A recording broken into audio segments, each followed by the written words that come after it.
chers hôtes d'honneur, chers survivants et membres des familles des victimes de la Shoah, Mesdames et Messieurs, ich wollte dich alle ganz herzlich begrüßen, so wie ihr da seid.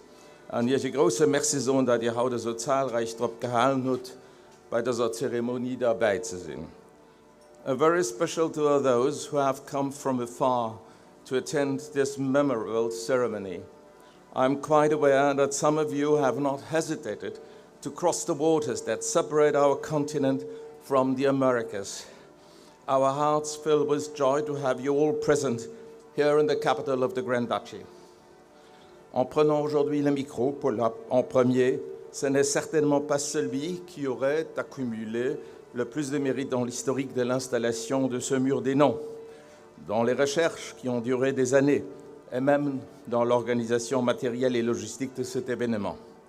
Je ne peux pas mentionner tous ceux qui ont avec zèle et dévouement garanti le succès de cette manifestation, mais leurs noms figurent dans le mémoire-book qui sera bientôt à votre disposition.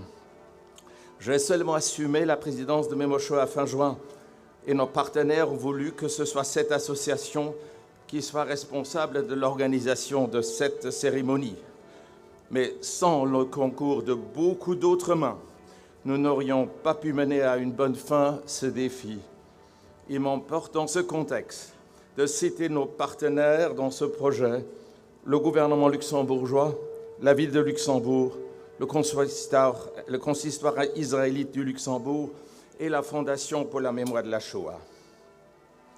Que Son Altesse royale le Grand-Duc ait daigné se faire représenter par Madame la Maréchale de la Cour nous honore tous.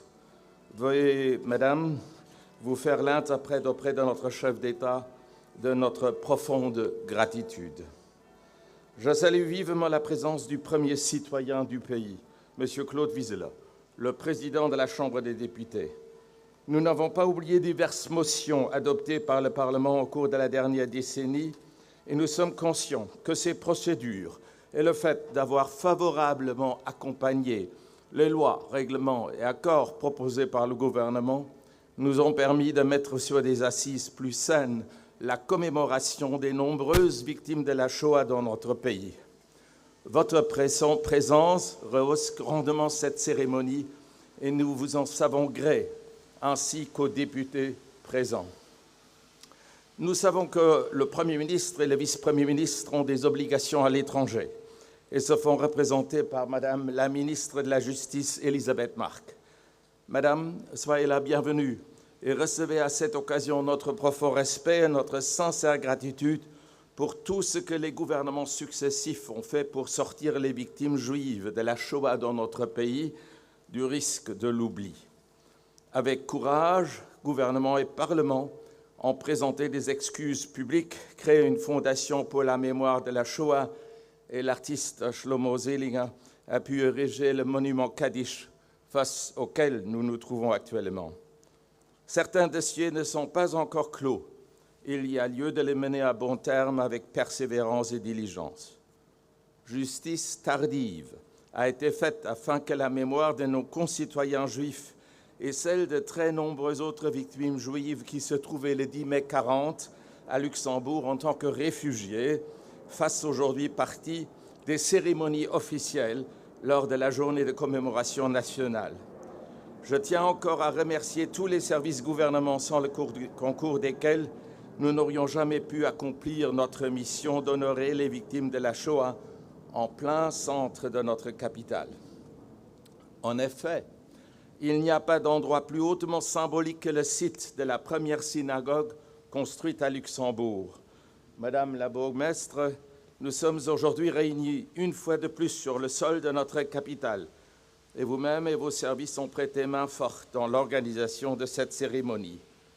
Voilà donc le lieu de la première synagogue, marqué par deux monuments nous rappelant à la fois la barbarie nazie et le sort tragique de 6 millions de Juifs, et le nombre impressionnant de victimes luxembourgeoises et d'autres pays que notre patrie, à la taille et à la démographie si réduite, avait à déplorer.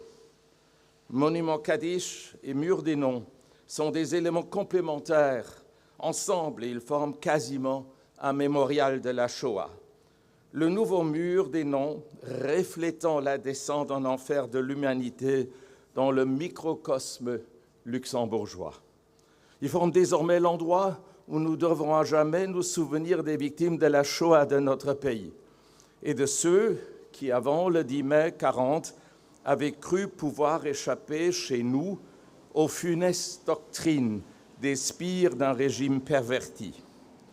Mes salutations les plus chaleureuses vont aussi à l'adresse des membres du corps diplomatique résidant à Luxembourg, aux représentants des corps constitués, des associations, et que chacun, que je ne saurais pouvoir mentionner individuellement, se sente vivement remercié pour sa contribution précieuse et sans faille. Die Damen und die Herren, wir hören dann einen kurzen musikalischen Interlude, gespielt auf der Klarinette vom Nur-Ben Shalom, vom Ensemble Lebensmelodien. Und dann ging es zum offiziellen Akt von der Abweihung kommen, wo den traditionelle Bändchen von unseren Ehrengästen durchschnitten wird. Und mit dem Gest wird dann der Mur des Noms offiziell angeweiht. Danach spielt der Klarinettist nach ein Klangstück. Die Pfeiler davon stehen auf der Invitation und am Flyer vom Programm. Wenn der Herr Ben Shalom sein Zweitstück gespielt hat, das hier in einer besonders dramatischen Umständen komponiert wurde, ging ich der Reihe nach Justizminister Madame Elisabeth Mark, Madame Bürgermeister Lydie Polfer und den Ehrenpräsident von Memo Shoah und Initiator von diesem Projekt Claude Marx bieten, hier Aussprachen zu halten. Analog hören die nächsten Minuten dem Herrn Nur-Ben Shalom an besinnlicher Musik.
Excellences, chers représentants de la communauté juive, Mesdames, Messieurs, l'écrivain Jean d'Ormesson avait comme habitude de dire « Il y a quelque chose de plus fort que la mort, c'est la présence des absences dans la mémoire des vivants ». Nous nous retrouvons aujourd'hui pour inaugurer le mur en souvenir des victimes juives du nazisme. Nous rendons ainsi symboliquement à ces personnes leur dignité et leur humanité, à ces 1225 personnes, luxembourgeois, étrangers, hommes, femmes, enfants, exterminés tout simplement parce qu'ils étaient juifs. Elles ne sont désormais plus des victimes anonymes, mais des êtres de chair, chacun avec son histoire, son parcours et son espérance, fauchés par une idéologie criminelle. Les noms de ces personnes qui réapparaissent au grand jour marquent leur présence dans la cour de ceux qui se souviennent. Les nazis ont voulu déshumaniser le peuple juif en supprimant leurs noms et en leur attribuant des numéros. Nous leur rendons aujourd'hui leur identité. Un grand merci à tous les responsables, tout particulièrement à Memo Shoah et à M. Claude Marx, qui ont porté ce projet et qui se sont engagés sans relâche depuis 2022 avec conviction et passion. En inaugurant ce monument, le gouvernement entend réaffirmer son engagement inconditionnel auprès de la communauté juive à préserver un espace mémoriel dédié à la mémoire des victimes de la Shoah au Luxembourg. Après Paris, Amsterdam, Vienne, Kaunas et Prague, Luxembourg inaugure ce mur du souvenir, qui est un lieu de recueillement et de transmission de la mémoire des disparus. Ce mur nous rappelle que personne d'entre nous ne peut détourner le regard, ne peut oublier ou ne peut banaliser l'horreur de l'extermination des Juifs. Il nous rappelle que la mémoire n'est pas seulement un devoir envers le passé, mais aussi une responsabilité vivante pour le présent et pour l'avenir. Soyez vigilants, soyez engagés. C'est l'appel que des survivants de la Shoah ont adressé à des étudiants âgés de 17 ans lors d'un voyage scolaire parmi lesquels je me retrouvais à Auschwitz. Die Erinnerung ist wichtig. Sie allein geht aber nicht durch. Die Erinnerung muss mit einem ehrlichen und dauerhaften Engagement verbunden gehen, für immer nächst und op Neues gegen den Antisemitismus vorzugehen. Der Judenhass ist nur der Tragödie vom Zweiten Weltkrieg nie total verschwunden.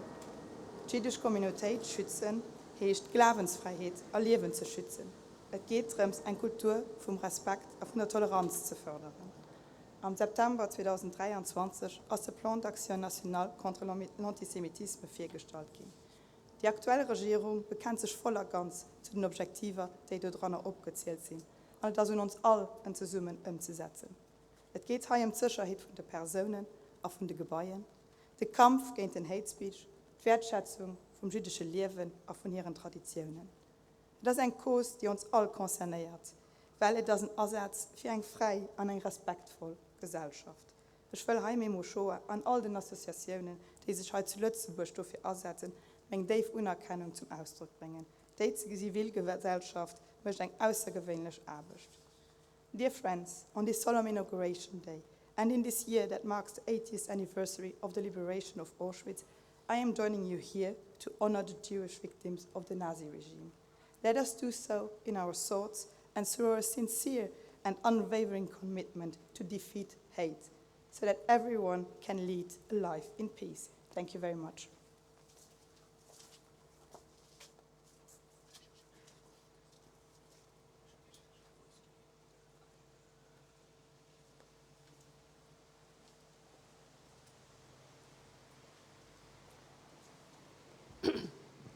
Madame la maréchale de la Cour, Madame la ministre, Monsieur le Président de la Chambre des députés, Monsieur le Président de la Memo Shoah, cher Monsieur Claude Marx, Mesdames et Messieurs les invités et amis de la communauté juive et les familles présentes ici pour honorer la mémoire de ces victimes du nazisme.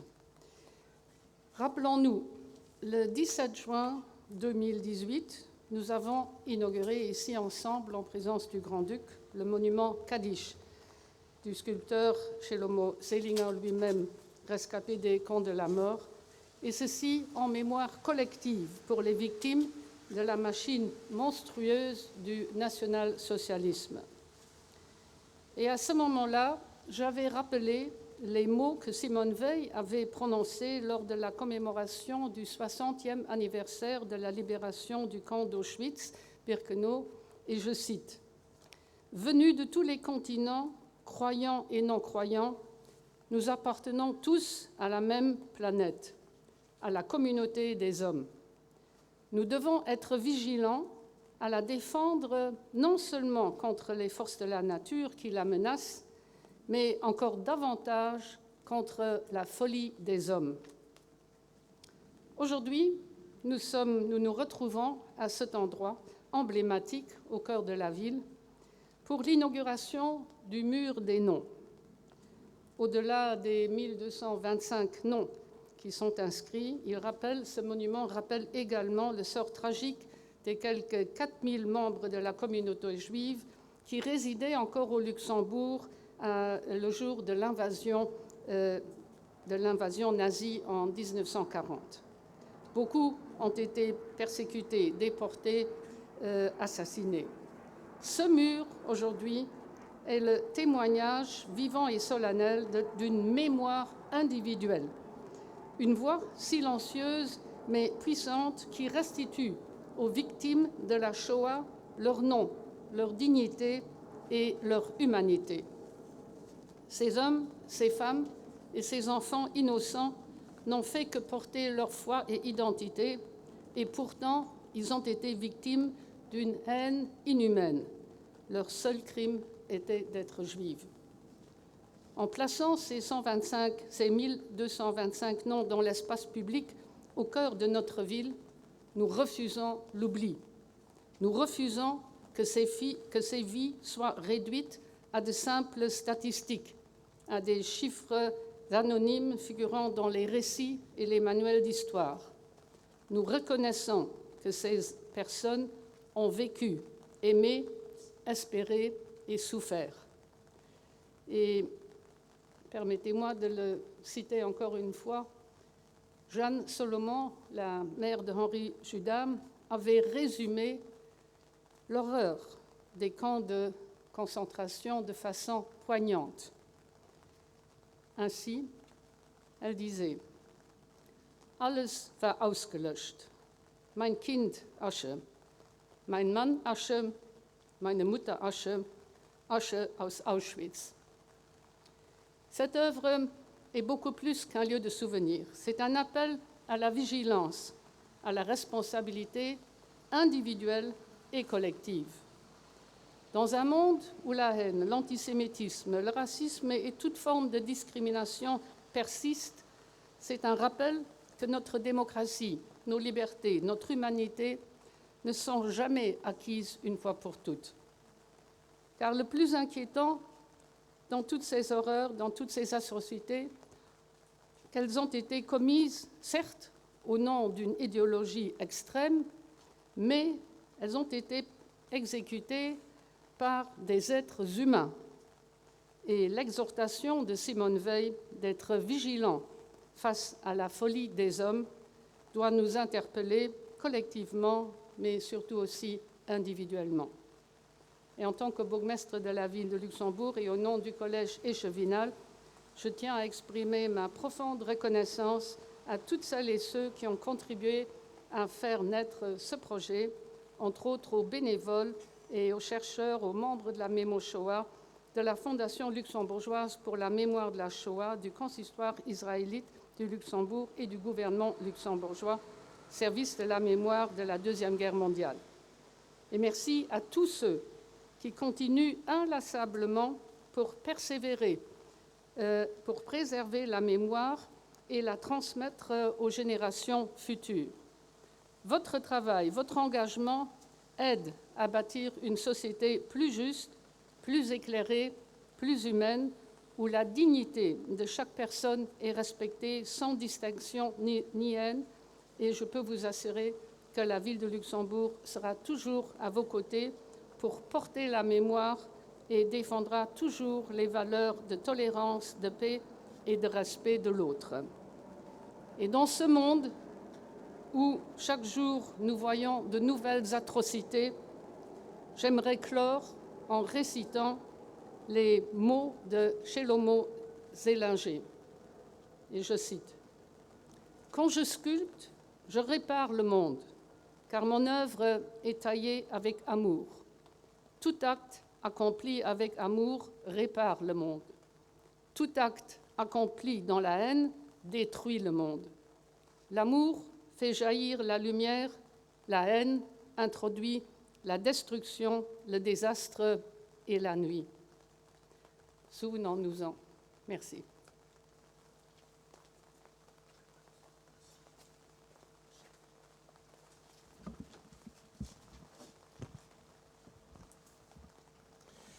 Il y a 80 ans, au printemps 1945, l'enfer ouvrait ses portes. Des ombres à peine humaines surgissaient des camps de concentration nazis. Rescapés des camps de travail et des camps de la mort, ils revenaient d'un abîme où l'âme et le corps avaient été brisés. Ceux qui avaient survécu à l'indicible ne pouvaient pas ou ne voulaient pas en parler. S'ils ne pouvaient pas, c'est que leur récit était inacceptable pour tous ceux qui, ressuscités et libres, émergeaient d'un cauchemar et qui ne pouvaient entrevoir qu'il ait pu exister pire que ce qu'ils avaient enduré. S'ils ne voulaient pas, c'est qu'évoquer ce qu'ils avaient vécu les plongeait dans une terreur insurmontable. Boris Cyrulnik résume ainsi le dilemme. Parler, c'était transmettre l'horreur. Se taire, c'était transmettre l'angoisse. Grâce à ceux pour lesquels aucune parole du quotidien n'était prononcée sans être passée par le filtre d'Auschwitz, la vérité des camps nous fut révélée, arrachée au néant de l'oubli. Au matin du 10 mai 1940, lorsque les hordes nazies, au mépris de sa neutralité, ont envahi le Luxembourg, la population juive était d'environ 1000 citoyens luxembourgeois et 3000 étrangers, des Polonais chassés par les pogroms et la misère, des Allemands et des Autrichiens chassés de leur pays par la violence de l'antisémitisme nazi. À partir du 10 mai 1940, le Luxembourg, placé sous administration militaire, va vivre une trompeuse période de tranquillité. Avec l'arrivée du Gauleiter-Simon, le 25 juillet 1940, et la mise en place des lois racistes le 6 septembre, la vie des Juifs restés au Luxembourg va devenir rapidement effroyable. On connaît trop peu la succession des mesures inhumaines qui ont systématiquement, sciemment, privé les Juifs de tous leurs biens, de tous leurs droits, de toute liberté et enfin de leur vie. Humiliés, affamés, astreints aux travaux forcés pour certains, internés pour d'autres dans cette antichambre de la mort qu'était Cinq-Fontaines. Leur élimination sociale intervient le 17 novembre 1941 avec ce communiqué de la Gestapo. Je cite, « Il arrive encore que des Juifs aient des échanges cordiaux avec des Ariens, allant jusqu'à s'entretenir avec eux en pleine rue. Si ce type d'infraction au règlement est à nouveau constaté, aussi bien la partie arienne que la partie juive seront conduits en camp de concentration. » L'élimination physique, elle, avait commencé avec le premier convoi de déportation le 16 octobre 1941. Au lendemain de la guerre, dans un pays qui, durant 5 ans, avait été déchiré par de violents et douloureux conflits, s'est étendu un voile pudique sur le sort des Juifs et sur ce qui, plus tard, prit le nom de la Shoah, au nom d'un silence et d'un oubli prétendu indispensable à la paix sociale. Pour une poignée de rescapés ayant retrouvé le sol natal ou le sol d'accueil, la vie n'a pas été un long fleuve tranquille. Loin des préoccupations politiques et des règlements de compte, il fallait pour ces gens qui avaient tout perdu se réinsérer dans un quotidien difficile, retrouver un logement, un travail, des raisons de vivre. 1225 noms. 1225 noms. Qui sont-elles? Qui sont-ils? Pourquoi avons-nous voulu que ces 1225 hommes, femmes et enfants juifs, dont trop peu apparaissaient jusqu'alors au Luxembourg sur des monuments à la mémoire des victimes de la Seconde Guerre mondiale, pourquoi avons-nous voulu qu'un mémorial à part entière leur soit dédié? Si 257 Stolpersteine ont été posés par 10 communes conscientes de devoir rendre hommage à leurs habitants déportés, la mémoire de toutes les autres victimes n'a pas le droit de sombrer dans un définitif anonymat. C'est à partir de la première croisade en 1095 qu'est apparue, lors des premiers grands massacres des populations juives en Europe, la pratique du Mémorbourg, du livre de mémoire, ce document qui impose aux vivants le devoir d'écrire les noms des martyrs pour les sauver de l'oubli. Le réalisateur Claude Lanzmann a dit « La nomination et la sépulture pour ceux qui ne l'ont pas eu ». Quant à la réponse à la question posée plus haut, qui sont-elles, qui sont-ils ? L'Université du Luxembourg a entrepris un ambitieux et très louable projet, le Mémorial digital des victimes de la Shoah au Luxembourg, qui, sous forme de biographie, retrace le vécu de toutes celles et ceux qui, arrachés brutalement à une existence sans histoire, vont se trouver irrésistiblement aspirés par la souffrance et la mort. Plusieurs centaines de noms ne figureront probablement jamais sur notre mur, jamais. Ceux des personnes dont aucun document, aucun témoignage, aucun site ne permet de retracer la trajectoire. Ont-elles survécu ? Ont-elles été assassinées au bord d'une route, lors d'une marche de la mort ?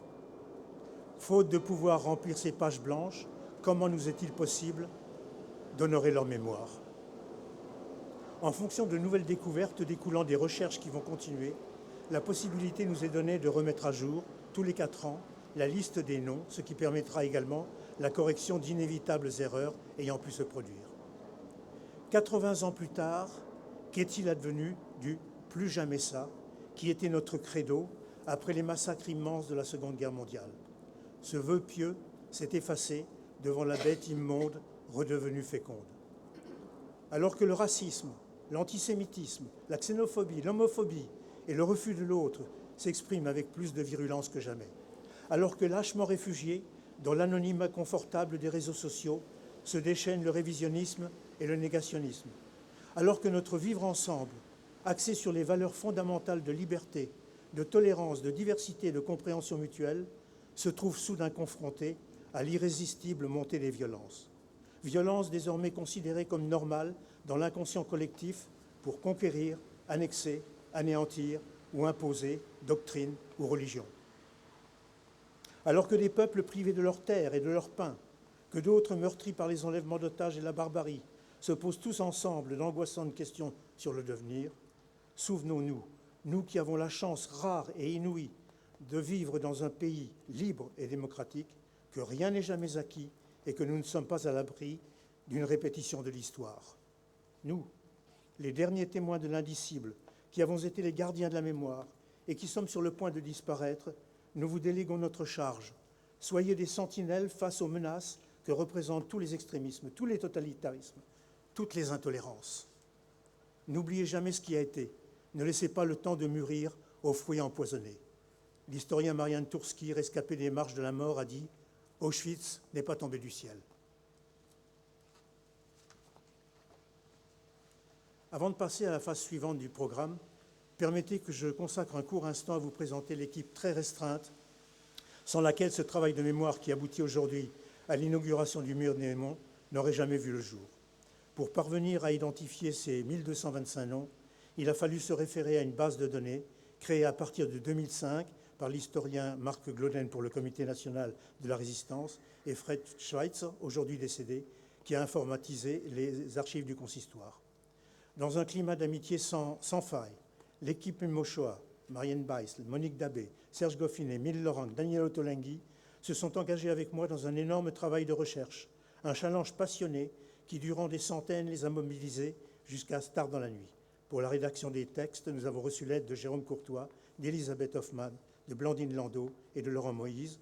Christian Zitzen, Victor Weitz, Mille Laurent et moi-même avons assuré la relecture. Je vous remercie.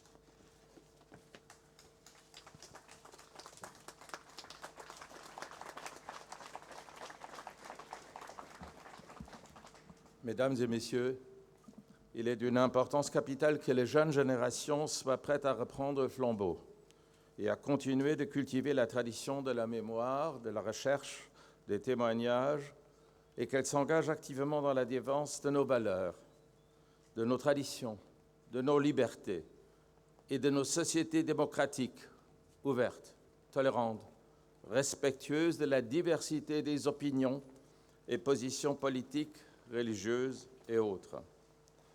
J'invite donc ces jeunes à venir nous rappeler en quelques phrases les vies au fil si brutalement coupées de plusieurs victimes de la Shoah inscrites sur le mur des noms. Gitla Kukier, Alma Gottlieb, Roger Hertz, Clara Judah Stern, Gaston Nathan Kahn, Guido Oppenheim. Après la lecture des 3 premières biographies, notre musicien interprétera une berceuse composée par une détenue juive dans le ghetto de Theresienstadt. Aucune oreille n'a jamais publiquement entendu ces notes, car il s'agit de la première mondiale d'une berceuse récemment découverte.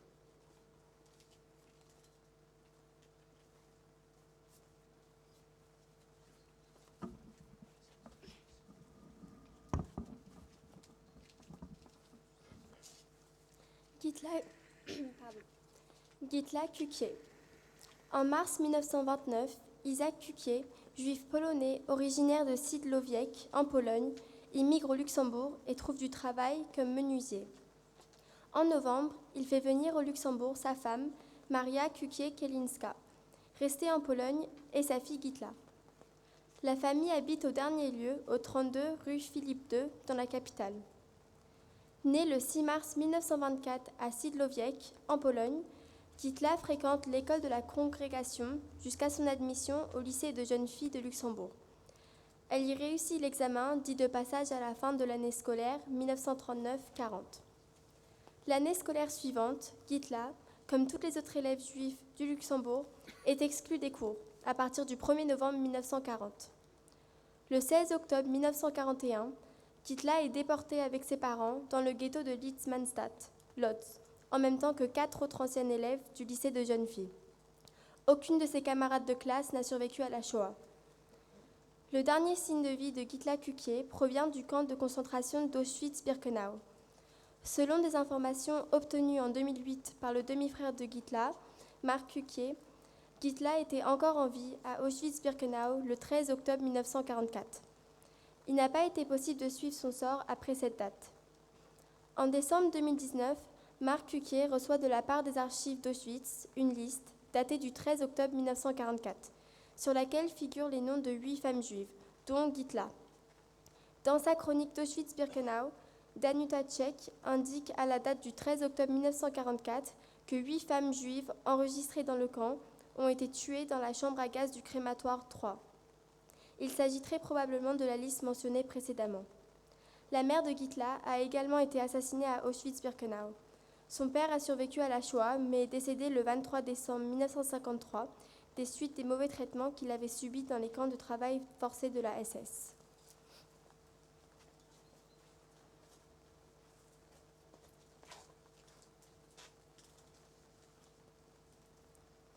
Gottlieb Alma. Alma Gottlieb est née le 24 mars 1906 à Echternach. Ses parents sont Joseph, né le 9 décembre 1874 à Echternach, et Bertha, née Kallmann, née le 20 août 1877 à Oberemel, en Rhénanie-Palatinat, tous de nationalité luxembourgeoise. Alma, célibataire, vit avec ses parents et travaille dans l'hôtel familial à Echternach. Après l'invasion allemande du 10 mai 1940 et l'introduction des mesures anti-juifs au Luxembourg à partir du 5 septembre 1940, les Gottlieb tombent sous la mesure d'expropriation, première d'une série de mesures prises afin d'exclure les juifs de la société. Le 1er juillet 1942, Alma est transférée avec ses parents et sa tante Joséphine Gottlieb au couvent de Sackfontaine, dans la commune d'Azelborn, aujourd'hui Vincrange, qui sert de camp de rassemblement pour les résidents juifs du Luxembourg en vue de leur déportation. Les 6 et 7 avril 1943, les Gottlieb sont déportés dans un train de marchandises de Luxembourg au ghetto de Theresienstadt, en Tchécoslovaquie. Bertha, la mère d'Alma, meurt des mauvaises conditions de vie dans le ghetto le 1er août 1943. Alma et sa tante Joséphine sont déportées à Auschwitz le 6 septembre 1943. Elles font partie d'un premier groupe de 5000 juifs du ghetto de Theresienstadt, pour lequel un camp familial a été mis en place à Auschwitz-Birkenau entre septembre 1943 et juillet 1944, afin de tromper la Croix-Rouge internationale. Ces personnes ne sont pas assassinées dès leur arrivée, mais maintenues en vie pendant 6 mois. 3 791 personnes ayant survécu après 6 mois sont exterminées dans les chambres à gaz, dans la nuit du 8 au 9 mars 1944.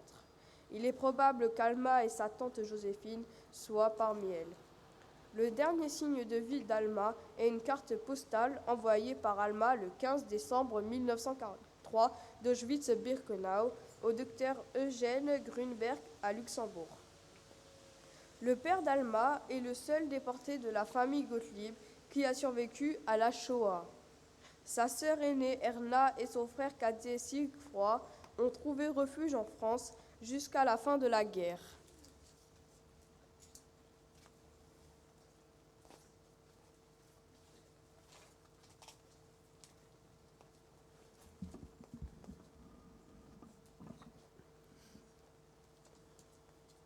Roger Hertz, né au Luxembourg le 12 mars 1925.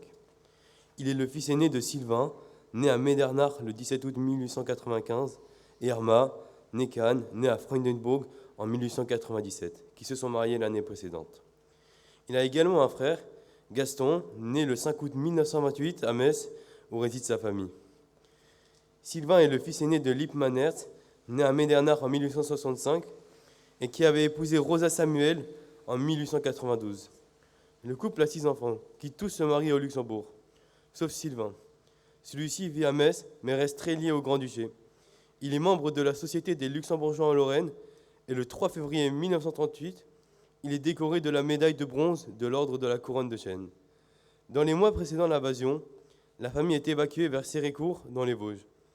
Roger et son frère y poursuivent leur scolarité jusqu'à son arrestation le 18 juillet 1942. La police française vient l'y chercher. Lui et ses parents, Gaston parvient à se cacher. Ils sont envoyés à Drancy le 23 juillet 1942 et déportés vers Auschwitz par le convoi F-11 du 27 juillet 1942. Roger est assassiné à son arrivée le 1er août 1942. Ses parents quelques jours plus tard. Sylvain le 21 août et Irma le 30 août 1942. Parallèlement, le grand-père de Roger, Lippmann, est interné à Funzbrunnen, puis déporté le 28 juillet 1943 à Theresienstadt. 11 de ses enfants et petits-enfants sont assassinés dans les centres de mise à mort nazis. Les seuls survivants de la famille sont Gaston, sa tante Thekla Hertz et l'épouse de celle-ci, Adolphe Evlagon. Après de grandes difficultés, Gaston revient après la guerre au Luxembourg, où il continue à 97 ans de témoigner afin que sa famille ne soit pas oubliée.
Judas Stern, Clara.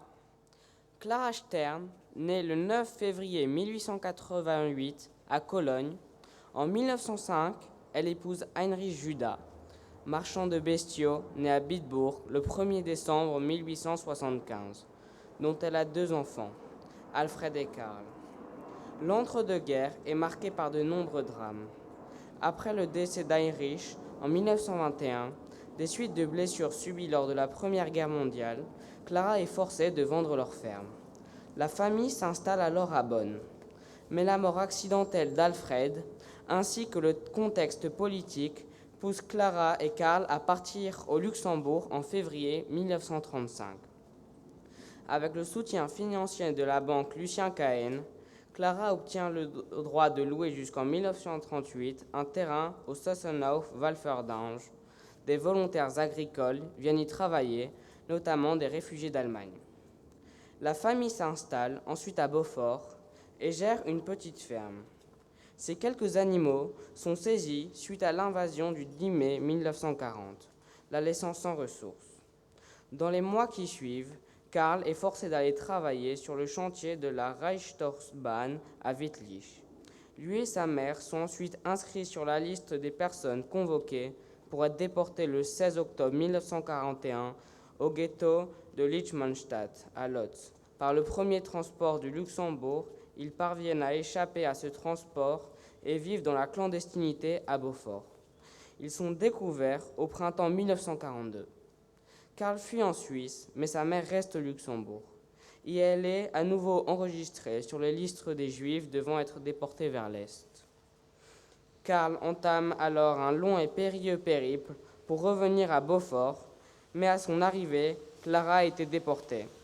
Elle a été envoyée au ghetto de Theresienstadt le 28 juillet 1942 par le 5e transport du Luxembourg, puis transférée par le convoi d'A107 du 29 janvier 1943 vers Auschwitz. Elle a vraisemblablement été assassinée à Birkenau dès son arrivée le lendemain, quelques jours avant son 55e anniversaire. Karl reste à Beaufort, caché par ses voisins, Claire et Paul Jodossi. Il survit ainsi pendant 2 ans jusqu'à ce que l'avancée des troupes alliées lui permette de participer à la libération du Luxembourg. Il est ainsi l'un des seuls juifs à avoir été caché sur le territoire du Grand-Duché.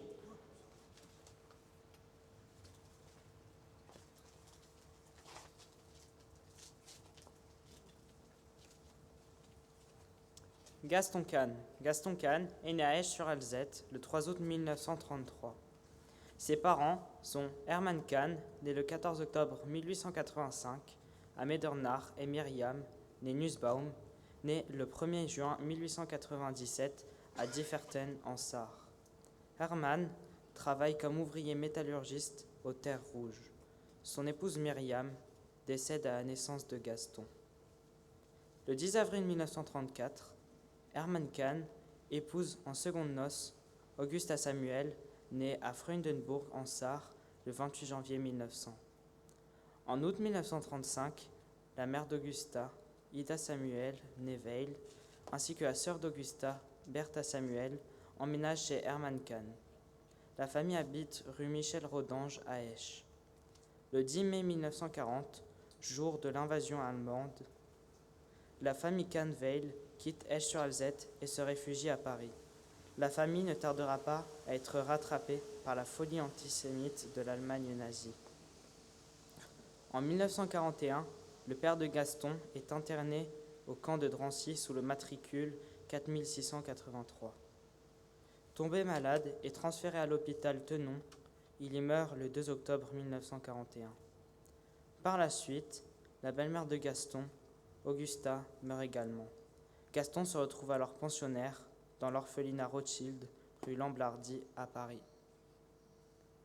Probablement victime d'une rafle à l'orphelinat qui visait des enfants étrangers, la veille de sa déportation, le petit Gaston est déporté seul, sans aucun membre de sa famille, à l'âge de 9 ans, sur 1400 km, dans un wagon à bestiaux, par le convoi 47 parti de Drancy le 11 février 1943. À l'issue du voyage, il sera asphyxié dans une chambre à gaz à Auschwitz-Birkenau. Sa tante par alliance, Bertha, est déportée par le convoi 17 et sa grand-mère par alliance, Ida, par le convoi 45.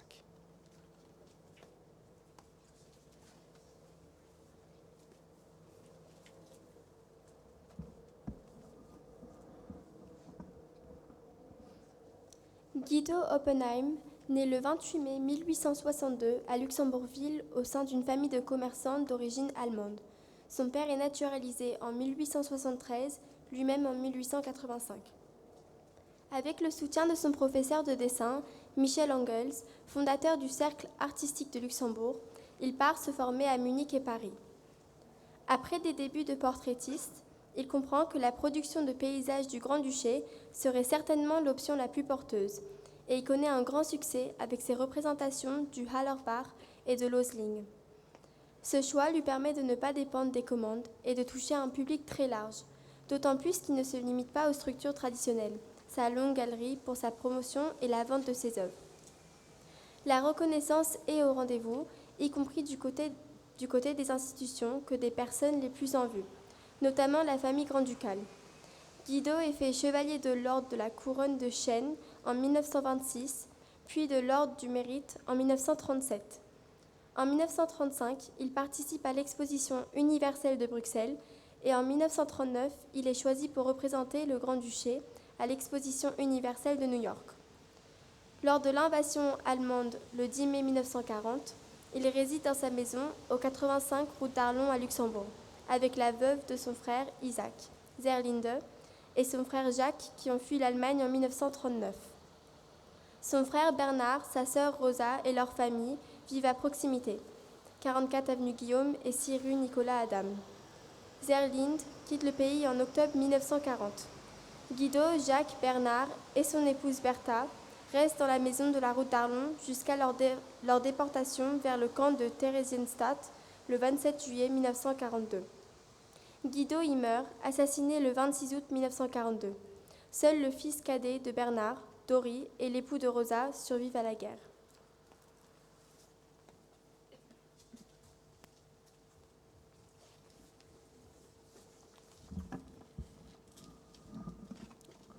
Dear guests, survivors, and members of the families of the deceased we all mourn today, may I now invite you all to respect a moment of silence.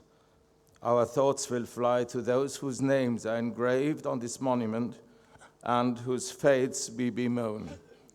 Many of us might wish to include in their thoughts the many innocent victims in so many ongoing wars that shake so dramatically our world of today. Then the Grand Rabbi of Luxembourg, Mr. Alain Nakash, will say traditional century-old Jewish prayers in memory of the dead. In the poignant prayer, El Male Rahamin, we will be reminded of the concentration and extermination camps where so many of our fellow human beings, whose names are now inscribed on these 5 stelae, have been mistreated, tortured, and then finally exterminated. May I invite the Grand Rabbi to say the prayers.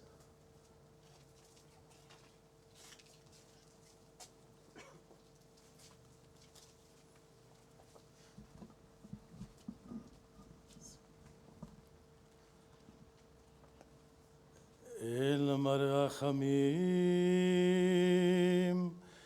שוכן במרומים, עמסה מנוחה נכונה, תחת כנפי השכינה, במעלות קדושים וטהורים, כזועקים הזהירים את נשמות אחינו ואחיותינו שנשרפו ושנהרגו ושנשחטו חיים על קידוש השם במחנה השואה, באושוויץ, בטרבלינקה ובמיידנק. בגן עדן תמנוחתם, ותנוחו בשלום על משכבם, ונאמר אמן. יתגדל ויתקדש שמך רבה, בעלמא דברה חירותי, וימליך מלכותי, בחייכון וביומכון, ובחיי דכל בית ישראל, בעגלה ובזמן קריב, ואמרו אמן. יהא שמך רבה מברך, לעלם ולעלמי עלמיה, יתברך וישתבח, ויתפאר ויתחומם ויתנשא, ויתהדר ויתעלה ויתהלל, שמא דקודשא ברכו. לאלה מן כל ברכתה, שירתה תושבחתה ונחמתה, דמירן בעלמא, ואמרו אמן. עושה שלום ממרומיו, ויעשה שלום עלינו, ועל כל ישראל, ואמרו amen. Nous respectons maintenant cette minute de silence et puis j'aimerais dire quelques mots de la fin. Merci.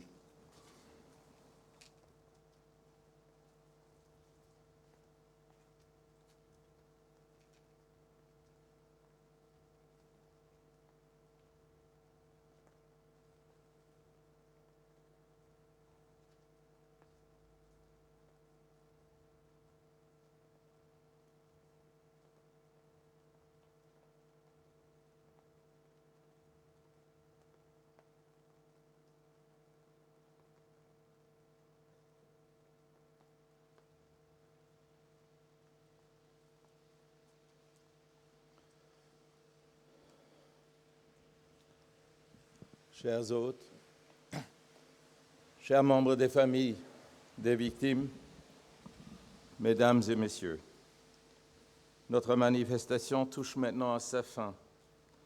Mais en ces moments difficiles que le monde et nos sociétés traversent, j'aimerais faire un appel à la vigilance en évoquant deux personnalités pour lesquelles j'ai une totale admiration. La première est mon ami Marian Turski, résistant et survivant polonais que M. Marx a déjà cité dans son intervention et qui est connu pour avoir fait les grands discours aux cérémonies commémoratives de Auschwitz-Birkenau en 2020 et 2025. Cette grande figure emblématique nous a quittés le 18 février, comme s'il avait voulu, très affaibli, encore une dernière fois avant de s'éteindre, nous interpeller, nous faire part de son chagrin de voir la montée de l'antisémitisme et la perte des valeurs qui ont accompagné la renaissance de notre continent après la Deuxième Guerre mondiale. En 2020, Marianne disait, j'étais présent à la fin de son discours si engagé, si alarmant, si humaniste. Quand je rencontrerai un jour le bon Dieu, je lui dirai que les 10 commandements étaient vraiment un garde-fou immense pour l'humanité, un coup de maître. Hélas, vous, Dieu, vous avez malheureusement oublié d'ajouter un 11e commandement, pareillement important. Et puis Marianne faisait usage de l'ancien anglais de l'époque de la traduction de la Bible. Thou shall not be indifferent. En ces moments si tourmentés, nous n'avons en effet pas le droit à l'indifférence, mais les valeurs sont à défendre tous les jours à nouveau et pareillement à appliquer.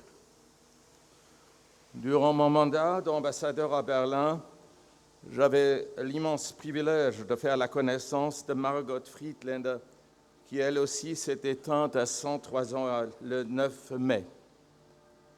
Elle perd sa mère et son frère dans la Shoah, est interné à Theresienstadt et survit. Margot et son mari, qui avaient perdu toute sa famille, démarrent une nouvelle vie à New York. Après la mort de son mari en 1997, elle accepte des invitations à Berlin, sa ville natale. Et puis, languissant de vivre dans son lieu de naissance, d'entendre la langue dans laquelle elle récitait ses premiers poèmes et qui façonnait sa pensée et ses convictions, elle s'installe à nouveau à Berlin à l'âge de 89 ans et reprend la nationalité allemande. Figure symbolique de la réconciliation, elle fait des discours et des interventions presque au quotidien. Elle parle aux médias, elle fréquente les écoles et les classes d'élèves pour y témoigner. Ses mottos, la vigilance, les épées de Damoclès suspendues au-dessus de nos têtes, l'antisémitisme renaissant, les dangers que courent nos sociétés libérales. Pourquoi je raconte tout ça? Eh bien, Mme Friedlander a terminé ses discours et interventions avec deux mots qui ressemblent à l'allemand, qui démontrent la grande proximité des langues allemandes et yiddish. Dans nos langues, le terme « Mensch » est d'abord une référence biologique. Pour le qualifier, il nous faut ajouter un adjectif. En yiddish, il existe une invraisemblable profondeur dans ce terme. Humilité, maîtrise de soi, compassion, respect de l'autre, autolimitation par respect aux droits de nos consoeurs et confrères. Eh bien, je voudrais terminer avec cette expression de Margot Friedlander, qui résonne aujourd'hui comme un des appels clés de son testament. Et je cite, « Seid Menschen ». Die Damen und die Herren, ich gelobiert ein Daatlied zu sagen, dat vielen am Krieg Kraft geben hat, dat uns all verbindt und dat als Nationalhymn sowohl am Text wie an der Melodie sicherlich zu den schönsten Hymnen gehört. Unzähmigt.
Nach een keer is alle goed een große merci, dat ihr alle gut noch an denen nicht gerade so favorablen Wetterkonditionen drauf gehalten hat, hier als deutlich zu ehren an der Datei als eine große Gemeinschaft vereinigt als Zeremonie zu gestalten. Merci vielmals.